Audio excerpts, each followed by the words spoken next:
ลองอันเฮาไล่ขามอยู่กูวันในย้อนหาเงินย้อนหาโคของเงินคำอยู่กูวันเจิงไหน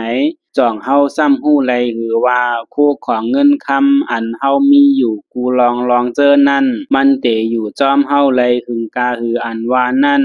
มีเผอลามหู้ไลพระเป็นเจ้าสั่งสอนไว้ว่าเนอเมืองโคงกลางลงใน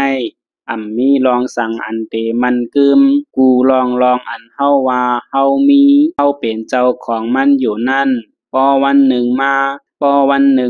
เฮาเตไล่ผาดยานกันกว่าขึ้นกูลอง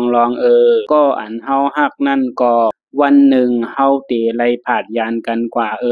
ก็อันเฮาจังนั่นก็พอวันหนึ่งมาเฮาเตไล่ผาดยานกันขึ้นเหมือนกันกล้วยโคของเงินคำเฮาเจอนั่นก็พอวันหนึ่งมาเฮาเตไล่ผาดยานกันกว่า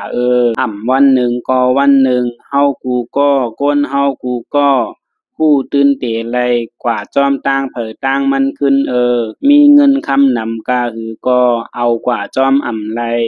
โคนโหเฮาเส้นเดียวก้วยก็เฮาไลกว่าจอมอันเฮาเตไลกว่าจอมเมื่อเฮาตายนั่นมีการดีกู้โซอันเฮาเลยเฮ็ดไว้เจอนั่นก้วยอันเตกว่าจอมเฮาเตกว่าตั้งซ้าย5เตกว่าตั้งขวาเตกว่าตีแต้ม5เตกว่าตีสูงก็อยู่ที่เฮาเฮ็ดไว้เมื่อเฮาไปตายนั่น